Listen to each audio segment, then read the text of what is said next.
Hello, everybody, and welcome to this, our most esteemed Dynasty prediction show.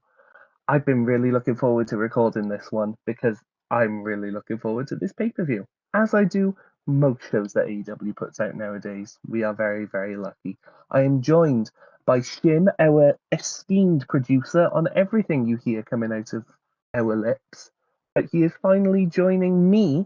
This is the first time that you and I have spoken on a podcast, am I right? Yeah, I think so. I think I've done some other ones, collision, schedules line up differently. Indeed, but I'm very excited to talk to you about this because I think you share my enthusiasm for this show. I think this looking down this card, there's a lot to get excited about, I think. Yeah, I mean it's another AEW pay-per-view, what that's always great. They always show out. And I think we have some really exciting matches.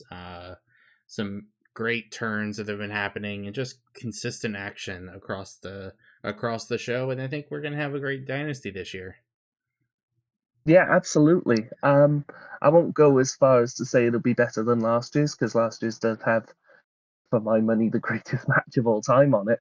I'm not gonna say that there aren't some matches on here that could be bona fide match of the year contenders, just looking on paper.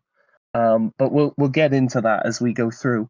Um, I don't think at time of recording they haven't announced any pre-show matches as far as I'm aware. I Um, think everything that they have announced in the past couple of days has been for the main show, unless they have stated something in the past like 2 hours. I haven't really been looking. yeah, I haven't been keeping up it. We're 6 hours, no, 7 hours before collision tonight, which we know the collision before pay per view always means that there will be at least one or two matches probably for the pre show announced. But we'll see. Yeah, it wouldn't surprise me. I don't think there's been anything leaked about this, but it wouldn't surprise me if we get some sort of, I don't know. We say this every pre-show, but like a Max Caster Open challenge or something. Um, I do know you that know, there's one of those on collision tonight. So, yes, yes, indeed. I did see the spoiler of who it was. oh, Quite I haven't fun. even seen that. So, Oh, I won't say anything. I won't say anything more then. Um, but regardless, no pre-show matches announced. So as we're recording, so if they're added later, well, sorry. Um, should have told me earlier, Tony. Um, uh, but we'll get into this. So far it's an 11 match card, which is that's a little bit longer than we've been accustomed. I think most of them have hovered around the 9-10 mark for a while. So I personally don't mind it. Um, I can imagine I'm looking at some of these matches, I'm thinking they'll probably go about 10 minutes, 10-15 minutes. So, you know, there should be some good action on this card. So we'll start off with the most recently announced match for the pay-per-view at time of recording, which is they've announced that all, well, not all four quarterfinal matches, but three of the four men's quarterfinal matches will be on this show. And so we're going to start off with uh, the one on the right hand side of the bracket, if memory serves correctly, Hangman Adam Page versus the Wild Card. Now, I'm interested to hear what you think the Wild Card is going to be, especially now that they have added it to the main pay per view card. Yeah, what do you think? so I mean, the obvious answer is Josh Alexander. It just Hmm. seems like the obvious pick for who that is. Um, who's in the spot, I should say. I think if that is the case, it's really hard to pick a winner for this match. Mostly because I Hmm. don't think Adam Page can win, or sorry, can lose, or should lose. I guess I should say. Being a big Hangman fan myself, but then Josh Alexander is a fantastic talent on the other side of that, and typically a debut with a new talent on a pay per view also doesn't lose. Um, so there's always the possibility of shenanigans of some fashion to cause Hangman to lose. Alexander could come in super heel and cheat to win to get to the second round. But if I remember correctly, the way the brackets line up, the next match we'll talk about might also lead my intuition to who wins this match, which I think Hangman wins this no matter who it is, but I think it's Josh Yeah, Alexander. I'm in complete agreement with you. I've got both Josh Alexander, being the wild card, but I've also got Hangman Page winning. And I think you can do it in a way that you can have a brilliant match and have that basically be the introduction to AEW for Josh Alexander. You're gonna have people like, oh, why did they bring him in just to lose his debut match? But if he looks great in defeat, and maybe even spins off into a short program with sort of Hangman after the tournament is done. I don't know. I'm just spitballing here. But there are ways that you could do it that doesn't sort of deflates Josh Alexander upon his arrival. So Yeah, yeah, I I mean, think absolutely that's the way that they're going to do it. yeah. In the I think the one of the recent collision shows where I was talking with Brent, uh, losing isn't a problem in AEW like it is in other places. You can have Mm, a, especially losing to a top guy like Hangman Adam Page. Congratulations, you lost a match against a former world champion who's at the top of his game right now. Like, it's okay. yeah, he's the protagonist of AEW. You can lose to him, and I think he probably will. So I've gone Yeah. Hangman as well. The next match we're going to talk about, again, Owen Hart Cup quarterfinal match. It's Carl Fletcher versus Mark Briscoe. Now, I don't know if you remember the collision match that they had a couple of months back. It's fucking brilliant. It Yeah. like and they had a match in the C2, I believe, as well. These guys have really excellent chemistry. I'm really looking forward to this match. Yeah. So, I mean, same here. Mark Briscoe is a fan favorite. He's uh, always going to put over his opponent on the other side of the ring 98% of the time. And I think he's in this spot to put over Kyle Fletcher in the best way possible. Kyle Fletcher's winning this, which then is also somewhat, in my opinion, informing the decision that Hangman is going to win his match because, yeah, I think Hangman versus Kyle Fletcher. I think for the first time that I know of, haven't done any Yeah, I'm history. pretty sure. I think I'd Uh, remember that uh, match. that just sounds like two hard hitting guys hitting each other really hard. Yeah, absolutely. I think I think you're right. I think Carl Fletcher is definitely winning this match as he should, because as much as I love Mark Briscoe, they have done a real concerted effort to make Carl Fletcher be the absolute best star that he can be over the past sort of 6 months. And so yeah, Absolutely. it's good. It's going to be Carl Fletcher, and they're going to do the Hangman Carl Fletcher match, and it's going to be epic. Um, yeah, no question about it for me. No question, it's going to be a great match. Really looking forward to it. Yeah, absolutely. And I think that's one of the matches that will probably be on the shorter end, just to squeeze Yes, it on the I'd card. imagine so. I'd imagine so. Maybe like a sort of 10 to 12 minute sort of sprint, which those two are great at. Absolutely. They're not the sort of guys that you need to do the methodical 30-minute matches with. They can just go out to go balls to the wall and it'll be great. Yep, for sure. So yeah, that's what I'm expecting. We've both got Carl Fletcher there. That's pretty strong, I think. The Yeah. next match that we have to talk about here, the only women's Owen Hart tournament match on the card, which is interesting. But if you're going to put one on, you put this one on because it's Julia Hart versus Mercedes Moné.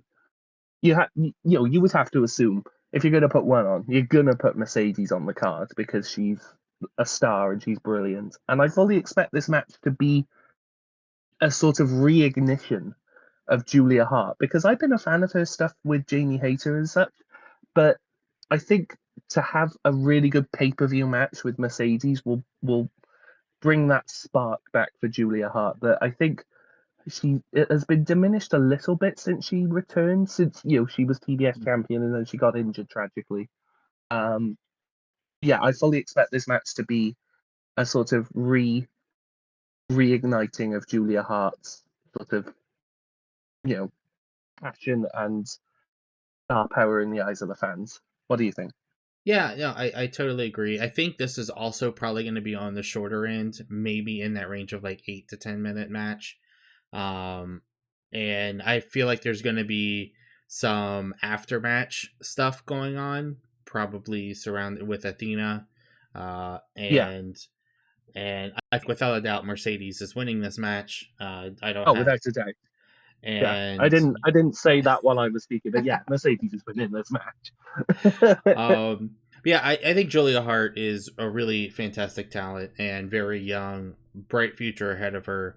Uh, I would like to see her grow, I think, a little more in ring. I feel like her character work is top notch. And I think she has a little room to grow in the ring, but when she is on and has a good partner in the ring, she's really fantastic. Yeah, absolutely. I think back to, like I was saying, the Jamie Hayter matches, they've been really good. And especially oh, I'm drawing a blank now. What was I going to say? Oh, I'm such an unprofessional podcaster. I do apologize. Um the Queen Aminata matches. Oh What am I on yes, about? yes, yes, Right. yes, yes. The queen. Yep. Sorry. Yeah, Apologies. the That's trio that's we my had. that's my brain fog coming in. But yes, the trio of Queen Aminata matches have been really good as well. Um I also think back to I think it was a three-way at Full Gear not last year, the year before. Hmm. Um, I think it was with Chris Statlander and Sky Blue, was really, really good. So when, Yeah, like you say, when she's put in the ring with the right partner, she can really go. And I don't think you could get a better partner in women's wrestling right now than Mercedes Moné.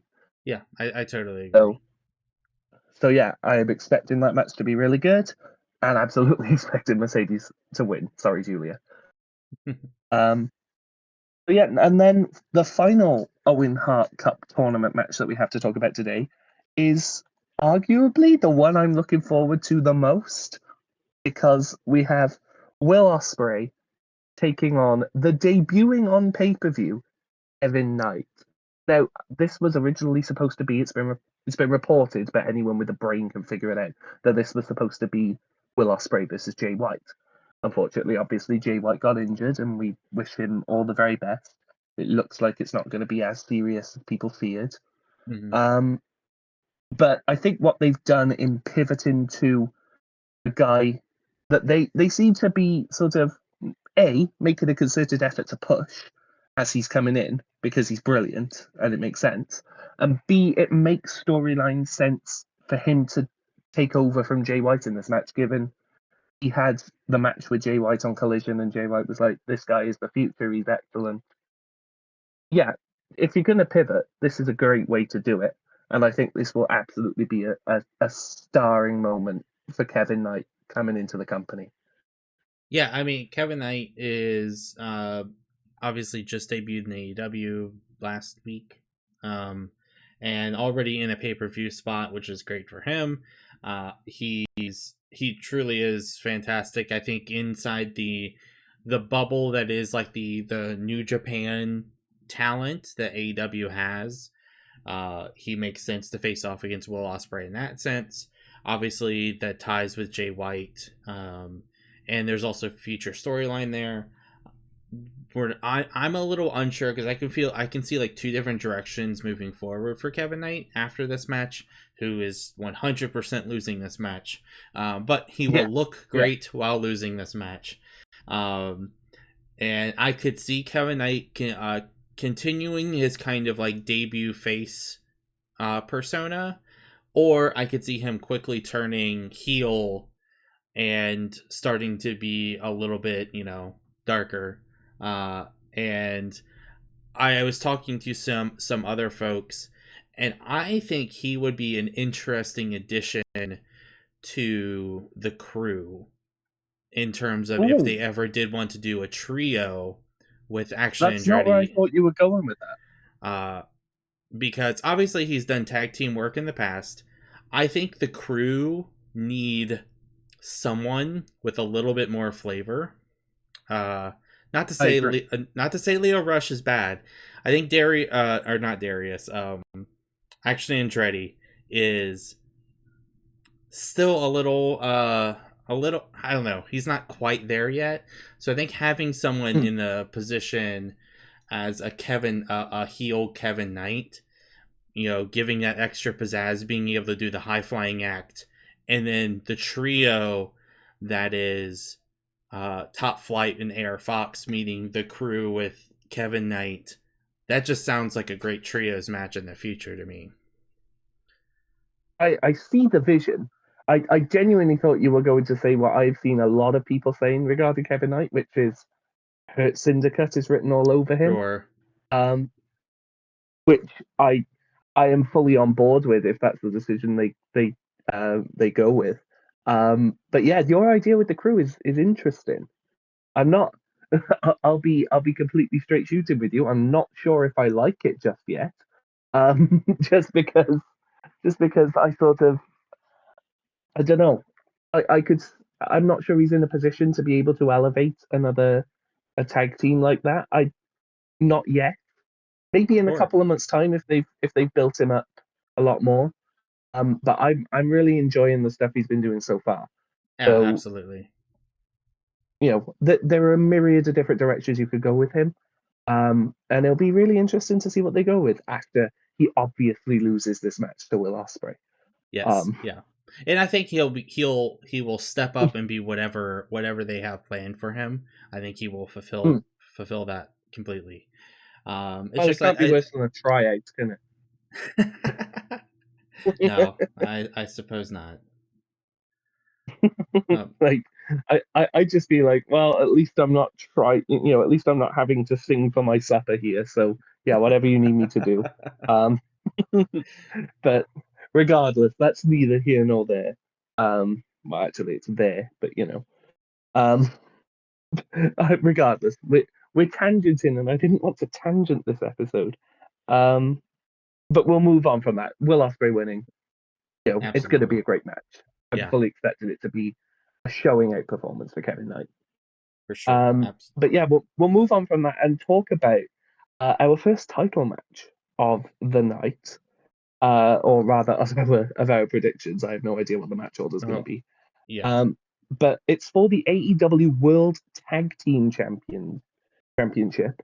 We have the Hurt Syndicate of Bobby Lashley and Shelton Benjamin defending the titles against the Learning Tree of Big Bill and Brian Keith. Um, not to sort of bury the lead here, or rather not to sort of um, get it out the way. I don't think that the Learning Tree stand a hope in hell in this match. I don't know about you. I don't know whether you have some ludicrous fantasy of having the Learning Tree holding gold at the end of the night. Absolutely not. No. Not to say I love both of these guys on the Learning Tree side. Mm. I am a bigger Learning Tree fan than probably a lot of people. I think the group has done pretty well It's gotten overall. better for me. Yeah.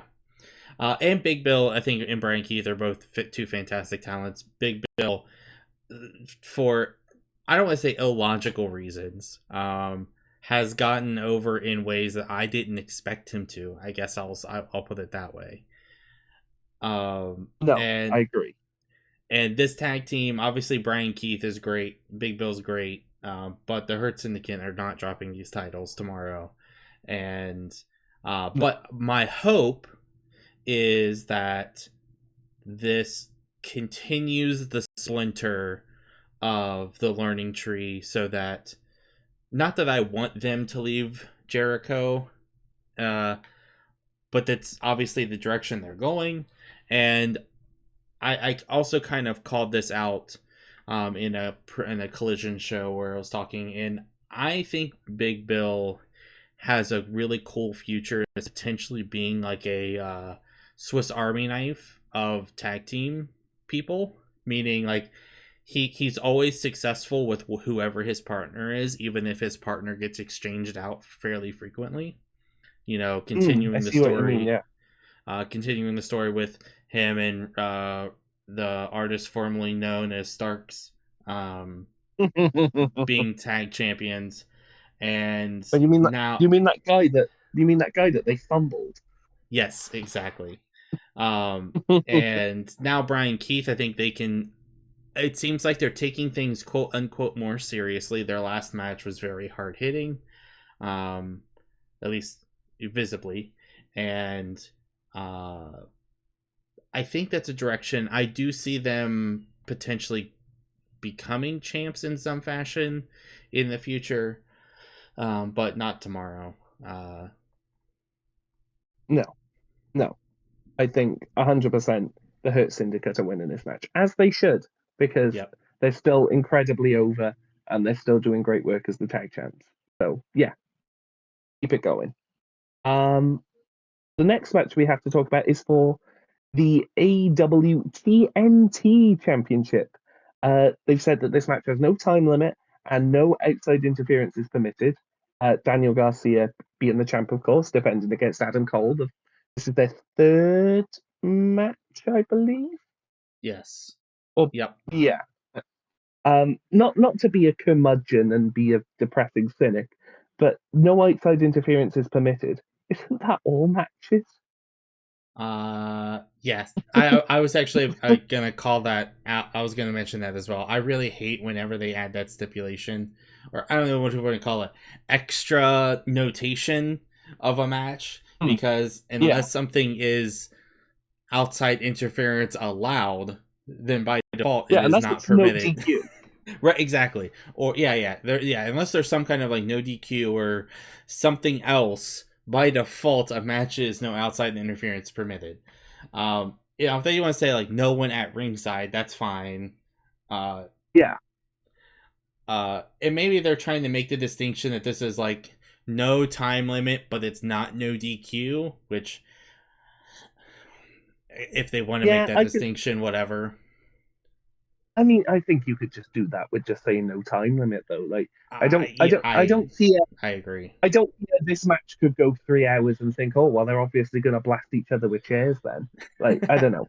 Right. It's Yeah. it's Yeah. it's, The it's a the only minor point. Yeah, the only thing I would say about calling out no interference makes me think that there's 100% going to be Yeah, interference. Uh, yeah, yeah. um, It's like Chekhov's gun, right? You don't call out, oh, there cannot be interference in this match, and then not have something to do with interference. right, exactly. But But regardless, I'm interested to hear who you have for this match because I think this is one of those where you could kind of go either way with it. I know which way I'm going with it, but I want to hear your thoughts. I think I think this is probably one of the most split matches on the card in terms of who's winning. Hmm. Um, I think Adam Cole walks away with the title. And I think it's gonna be if like looking on this card, I don't know. I'm not big on Adam Cole as a personality. I think Garcia has a good future, but I don't think his reign has been that great. So like this is Hmm. probably the least hype match for me on the card. At least in terms of potential, because I think like Adam Cole walking away with the championship, I think makes sense. Yeah, yeah. But I I think don't know what he does with it. I hope that they build the TNT championship needs a little help, and maybe Adam Cole can do that. yeah, I agree. I think going back to sort of a few weeks ago, I would have much preferred for like the Undisputed Kingdom to go after the trios belts rather than have Adam Cole go into a singles program. I don't think the program has been bad by any means. I Mm-hmm. think they've had a good stretch of good TV matches, mostly on Collision, or almost entirely on Collision, actually. Yeah. But yeah, I've also got Adam Cole winning. I think my sort of worry about it is I don't necessarily worry about Adam Cole's reign. So I think Tony Khan has always been really high on Adam Cole. Mm-hmm. He's been injured a lot, but when he hasn't been injured, he has been consistently involved, on television for better or worse. So I'm not worried that he's going to get like lost in the shuffle. My worry is that what do you do with Danny Garcia after this? Yeah, Because that yeah. like you say, the reign hasn't been the best. I don't think anybody, even the most ardent AEW defenders will put their hands up and say, yeah, it's not been the best, has it? But I sort of I don't know where they go after this. But who knows? Maybe they'll pull something out of their ass, and I'll be satisfied. But for the purposes of keeping it brief, we'll just focus on tomorrow. I think Adam Cole's probably walking away with the title, like you said. Yep, I would agree. Um, but we'll see how it goes. The next match is one that I'm bizarrely hyped for, and I can't put my finger on why, because I have historically not been the biggest fan of one of the people in this match. But this is the title versus mask match, and it seems came together very very recently, very quick, very quickly after not being confirmed for a long time. It's for the ROH World Championship. It's the Nueve, Chris Jericho versus the Masked Bandido. And I was 100% on who was winning this match until it was revealed that there had been a lot of scruples involved in setting up the match, and now I don't know because I'll let you talk about it for a bit, but I have my theory on what the scruples could have been. Yeah, so the only correct decision here is Bandito wins. It's the Yeah, only absolutely. that's the only Absolutely. correct decision. They're they've had, I think Bandito has brought out really great matches in Jericho recently. Mm, So I think this match will be good. Not gonna say it's gonna be great. I think it will be good. Uh, I think the correct decision is Bandito wins. I hope that is the decision. I'm not confident on that. I don't know. I mean, Bandito without his mask seems odd, like completely.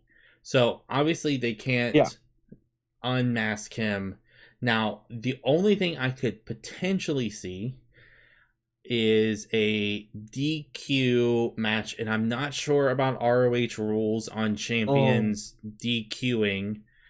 I think ROH historic rules is if there's a DQ in the championship match, the champion retains. I think that's the historic rules. I don't know that for sure. Obviously, they can change it. Um, I could see some kind of shenanigans. This is another quick segment to build hype to Super Card of Honor, where maybe that's where Bandito finally gets the title back. Um, mm, Jericho just cannot win yeah. clean. I think No, that's the one thing I'm sticking on is Jericho cannot win this match. I'll say that. no, no. I agree. I will say on the balance of it, I have gone for Bandito to win. Yeah. But the only reason why I'm nervous why that not might not be the case is that Sean Ross Sapp of Fightful has reported, and many other people have reported. I think also Meltzer said as well that there's been a lot of sort of shenanigans, and it's been a hell trying to get this match sorted out with Bandito's representatives, and that just places a seed of doubt in my mind of like, what if they were sort of trying to figure out how to unmask him while keeping, the dignity of lucha libre, etc., etc. Yeah. That's the only thing that pops into my mind as like, why would Bandito's representatives be so ornery about this match? And the only conclude, the main thing that I can come to is, well, what if it's about the logistics of Bandito's unmasking? Right. And No. I hope to God that's not the case, Mm-hmm. but I don't Yeah, know. I But think that I would agree that that's probably where I would think that that's going. But that said, like I said, Jericho cannot win this match. I don't think. I think they could do a DQ because, like I said, I think historic rules are champion retained in the DQ and set up for Yeah, a Super Card of Honor match. But if they do that, Bandito 100% needs to win at Super Card of Honor. yeah, oh yeah. I agree that Bandito is the next ROH World Champion by hook or Right. by crook, Yeah. but I hope it's here. I picked for it to be here, but it's Yes, I nervous, agree. man. But we'll see what they do with that. I will be biting my nails during it. I will tell you that. Um, but the next match is that we have to run down is for the AEW World Trios Championship, and it is the Death Riders of Claudio Castagnoli, Pac, and Wheeler Yuta defending the titles against Rated FTR of Adam Copeland, Cash Wheeler, and Dax Harwood. This one, this is my lock. If we were doing like, oh, you have to pick one that you are locked in on, this is the one where I'm like, there's no way in hell that the Death Riders are not walking out with the championships here. Yes. I would agree. Death Riders 100% winning. There's going to be something during the match on the rated FTR side, either Yeah, during the match or immediately after the match. Um, I and think there's going to be. Oh, sorry. no, yeah, it's just my prediction is I think we see Cope take a Shatter Machine. I hope he takes it better than he takes a fucking Death Rider. Let's only hope. Oh, let's only cope. Um, but yeah, like. I think that you could do a story within the match of sort of FTR's whole, tag team thing is that they are sort of in perfect synchronicity. They are a Mm. perfect tag team that they execute everything right down, to a T. I reckon you could tell an excellent story of now that there's dissension, they aren't as in step with each other as they previously were. You have them tagging each other in when they weren't expecting. You have them misstepping when it comes to maybe doing the shatter machine. You have that sort of thing. I think you could tell a really interesting story during that match. And then, like you say, there's going to be something. I don't know what it is. I don't know which way they're going to go with it, but there's going to be something with that rated FTR where it's all going to start coming apart at the seams. Yeah, Um, yeah. If I'm to do any booking myself, this is where I would take this. They're losing this trios match. I think at the end of this match, Cash and Dax hash it out or at least agree to a singular vision, you know, and they turn heel, they shatter Machine Cope, and I think the future of FTR is heel FTR taking back the championships from the Hurt Syndicate. I think they are the next tag team champions. And the story with that is exactly what you said. And what I've somewhat been preaching is that the next tag team champions to take down the Hurt Syndicate need to tell the story that they know how to work as a tag team and not two independent wrestlers. Because that's what the Hurt Syndicate are. The Hurt Syndicate are two top individual, singles wrestlers that can run roughshod over a tag team division that isn't really in total synchronicity between each other, and that's what FTR I think brings to the table. yeah, absolutely. And I think that's a really interesting way of framing it as well. That you have Bobby Lashley and Shelton Benjamin being these two guys that aren't historically. Well, I mean, Shelton Benjamin is somewhat of a tag team wrestler historically, but that's way in his past, and he has historically been a more sort of independent-minded singles wrestler, and especially Bobby Lashley. And you could have them come up against the perfect tag team unit, working heel. I think, yeah, I see the vision of them being the next tag team champions, and I think absolutely, like I say, I don't know which way they're going to go for it, but if I were booking it, you would have the heel, turn on Cope here Yeah. after the match. Yep. After the Death Riders win. We need to emphasize that. The Death Riders are fucking winning this match. The Death Riders are definitely winning this. I would not be surprised if it is a Cope takes a shatter machine, they push FTR out of the ring, and Cope gets pinned in the middle. Like, if that's the finish of the match, just say I called it here. Well, we shall be doing a review after the show, and we shall come back to this and see if indeed you were correct. But this next match, I really want to talk about this next match. This is probably my most hyped match of the entire thing. And this is a three-way match for the AEW International Championship. And it's Kenny Omega, the by God himself, maybe my favorite wrestler of all time, defending the belt against Ricochet and Speedball Mike Bailey. Just want to put this out there. I'm just so fucking happy that Speedball's in AEW. I've wanted it for years. And it's happening now, and they're immediately putting him in there with Kenny Omega, which is like the dream match. And you've also got Ricochet, who is doing the best work of his life, as this absolute prick. This has all the ingredients to be one of the greatest triple threat matches of all time, for my money.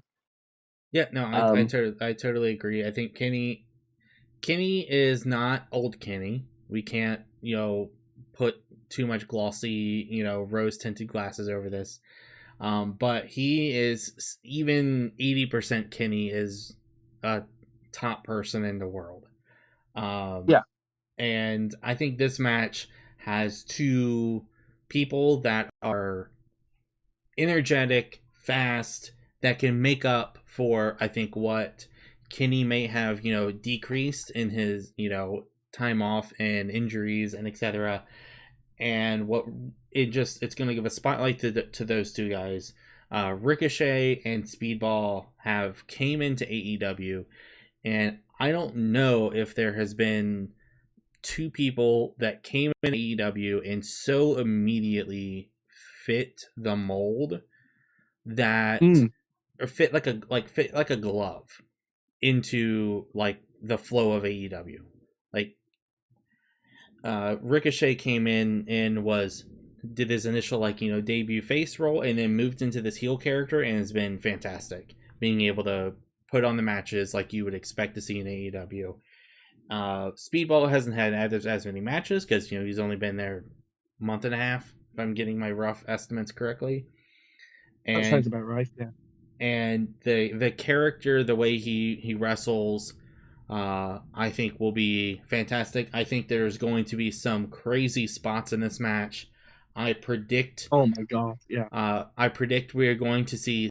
This is my spot of that I'm going to predict happens, and I think it is Kenny Omega has Ricochet up on his shoulders in the one wing angel position, and somehow Speedball lands an Omega weapon onto Ricochet, leading into the slam of the one wing angel. I'm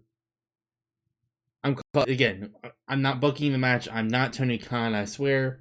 I'm just saying Final Fantasy themed moves working together just seems like great to me.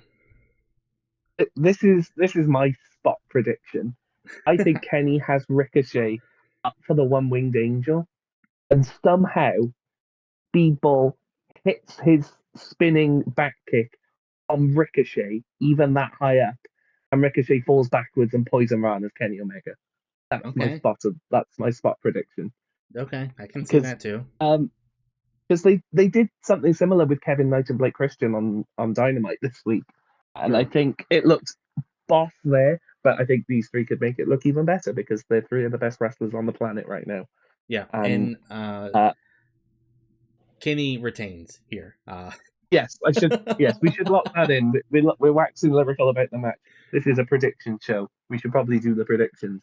Kenny is retaining this belt, and I think Kenny is keeping this belt for a long time. Past All In. This is doing predictions 3 months in advance. I think he's beaten.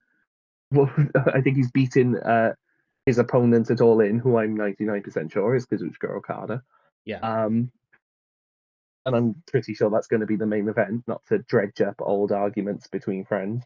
Um, but I think, yeah, I think it's Kenny all the way. This match is Kenny. Yeah. But not to say that this match isn't going to be fucking incredible. Absolutely. Yeah. Uh, so then we move on to our penultimate match on the card, and is a singles match for the AEW Women's World Championship. We have the champion, Timeless Tony Storm, defending her belt against the Megasus Megan Bayne. I This is another one where it's like I'm 70% sure who's going to win, but there is a chance. I think there's a definite chance that they could just do it. I think Tony Storm is winning the match, but there is a definite possibility that they just say, "Well, we've done the monster push this far. Let's take it all the way and just strap Megan Bayne up." Yeah, I would definitely agree with that. I think Tony Storm is. I think at the end of the day, in a lot of ways, although maybe different ways, I think she is on par with Mercedes within AEW. I think she's proven that over the last 2-3 years, that she is better than anyone previously in her career gave her credit for. Um, she is fantastic. She deserves to be women's champion here. Um, Megan Bayne looks like $2 million on screen though, Doesn't she just? and I think Tony has had a fantastic reign, has had a legendary feud where she just kind of got this back, and I think if I was to pull a surprise win on this card, it is this match. If I was to somewhat give, a criticism of this card, at least what we have so far, I think, and to our point, we've agreed on every match outcome Yes. with very, very little even doubting it, with exception of maybe Adam Cole Garcia. Um, that this show seems a little bit too predictable in terms of outcomes. And I think if they were to pull something off surprising, it would be Megan Bayne winning over Tony Storm. And I would make it clean. I would not make it, or clean-ish, Hmm. maybe. Absolutely. I'm in complete agreement with you there. If Megan Bayne is winning this, she wins clean as a sheet. She Yeah. she picks her up, she F5s her maybe twice, and then she pins her. I think, you know, to if you're going to pull the trigger on Megan Bayne, you don't want any caveats on that. You Yep. don't want it to be like, oh well, you know, we did the rocket push, but no, we did the rocket push. She pinned quite possibly the biggest star in AEW today, clean as a sheet. Yeah, I would agree. I think that's, although I would put that at still a 75% chance Tony Storm wins here, but that 25% Yes, for Megan Bayne, I think not only would be surprising in a good way, it would make sense, and I think Megan Bayne can then follow up with a very good shortish reign with just a monster champion. yeah, I think I could see a world, not to fantasy book too hard here. I could see a world where Megan Bayne wins, and then someone like Chris Statlander wins the Owen, and you have that sort of pre-built story because that was the story coming in with Megan Bayne coming into the company. That she went Right. into a feud with Chris Statlander. They had some amazing matches together, and you could blow that off at All In with maybe Statlander winning. So Yeah. that would be my sort of ideal storyline coming out of it if Megan Bayne wins. Again, I think on the balance of it, I have gone for Tony Storm to win, Yeah. I think which that's is very fair. which is one of those things where it's like I won't be mad if she wins because it's Tony Storm. That she's Correct. the best. For my money, she's maybe the best thing going in AEW at the moment. I'm a massive, massive fan of what Tony Storm's been doing. Mm-hmm. So yeah, either way, I'm going to be happy coming out of this match. But I like I say, I've got on the balance Tony Storm. I agree there.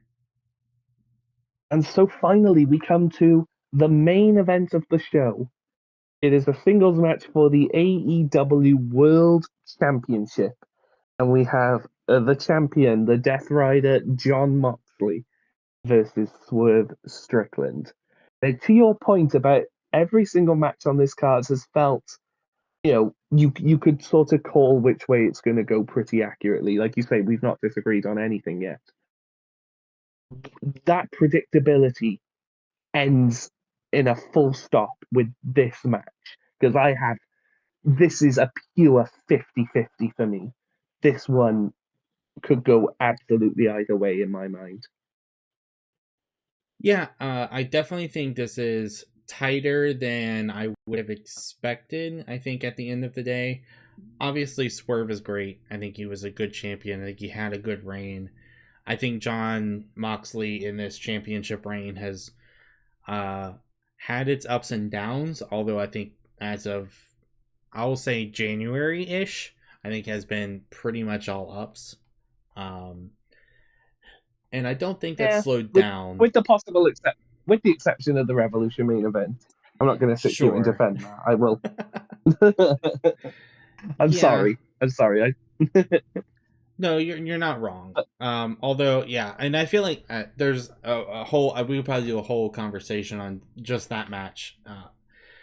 But where I think we've landed now is Swerve. I think has a fighting chance. Mox is obviously himself. You can presumably assume that the Death Riders will get involved. Um, Mm. it's the end of the night. I guess wrestling tropes within factions in this way. Historically, people will get involved in this match in one way or another.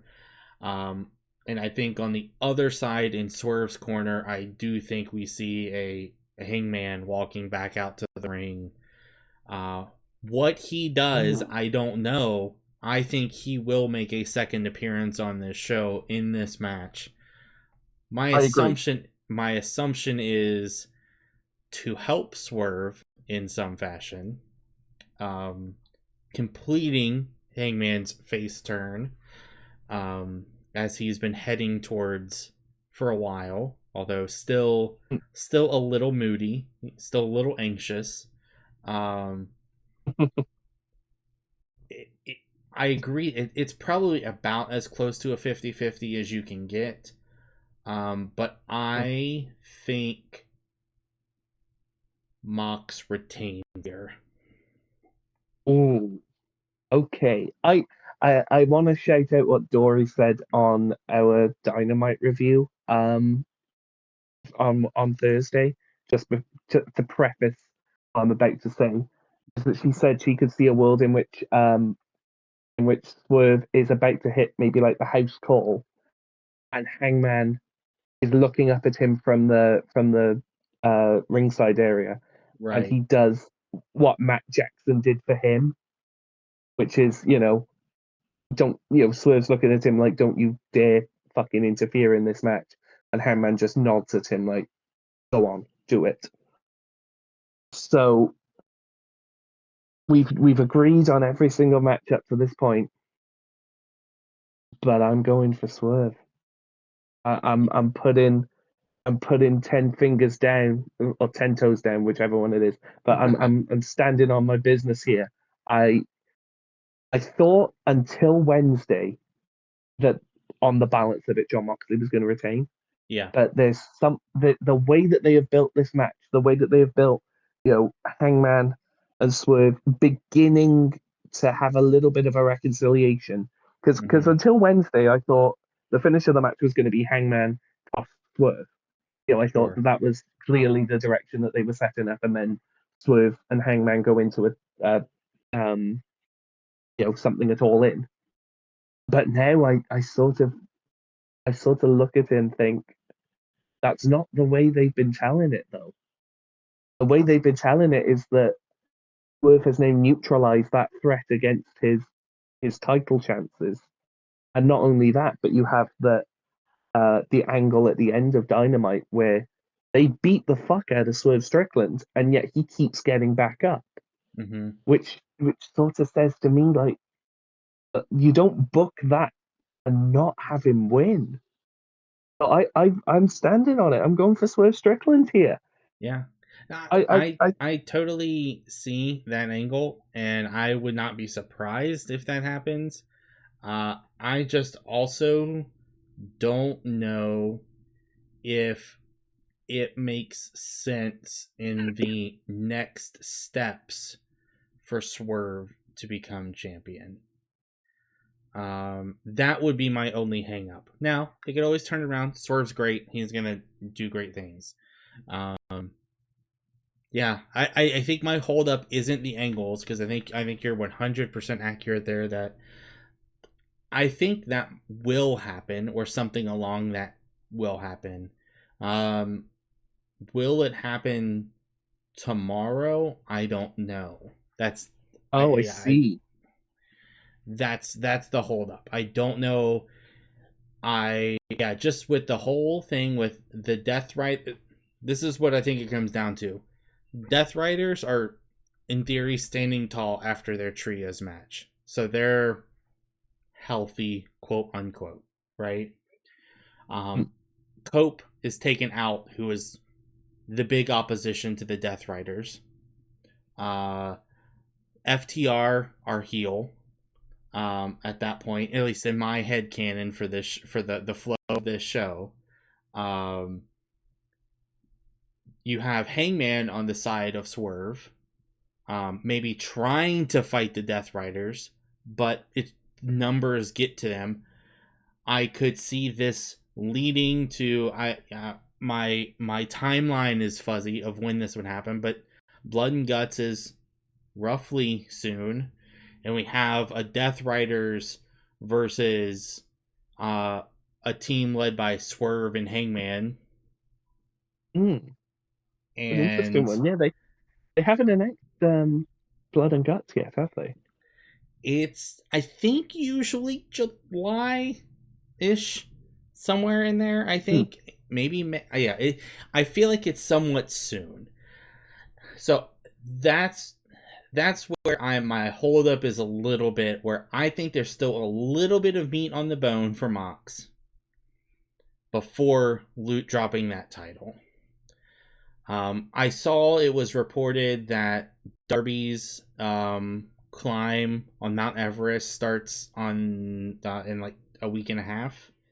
Is I think I don't know how long that's going to take, or when he would in theory be back and ready. Because I think everyone has always assumed that Darby is the person taking this title off Mox. For better or for worse, Tony Khan, when his mind is set on something, it's really hard to break that, unless there's really, really strong reason to do so. So yeah, I think that the negative reactions that the Death Riders have been getting, not as a heel, but as a oh god, get this off my TV thing. I think that's a good enough reason for Tony Khan to change his mind in his own, for him. sure. Because I think he very much likes to be seen as the booker who is in tune with the fans, Mm-hmm. and not to the extent of like, oh well, we always have to give the fans exactly what they want, but he is the sort of guy that will be like, oh well, we need to listen to these people when something's very clearly not working. Yeah. So I think, I don't know, if this was another company, let's say, I would be more inclined to say, oh well, no, they're clearly telling the story of Mox at All In. It's going to be Derby, or it's going to be, at least at All In. I AEW is sometimes at its best when it needs to pivot, and so I'm going Swerve. I'm sticking on. I'm standing on business here. Swerve Strickland's winning this spell. All but it's right. going to be really interesting because this is the only thing that we disagree on. Yeah, So I guess we'll have to see who's right and who's wrong after this. And when a out of nowhere Christian Cage takes out Moxley with another contract and then wins and gets champion, I guess we're both wrong. oh Jesus Christ. Just very briefly before we wrap up, please never do that fucking contract again. I'm sorry. Just you tried it. I get it. It just didn't fucking work. Just don't do it again. Oh Yeah, dear. But yeah, yeah, please, Tony. You like listening to the fans, listen to this one. Don't fucking do it. But regardless, that is the card as presently constituted. So, like we said, we're broadly in agreement, except on the thing that matters most, which is the world title. But again, very, very much looking forward to this show. It's an AEW pay per view. There's, even the worst AEW pay per views are broadly good, I'd say.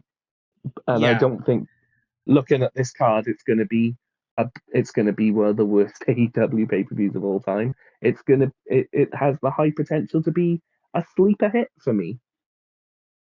Yeah, AEW, I think, has done itself a disservice by being too good.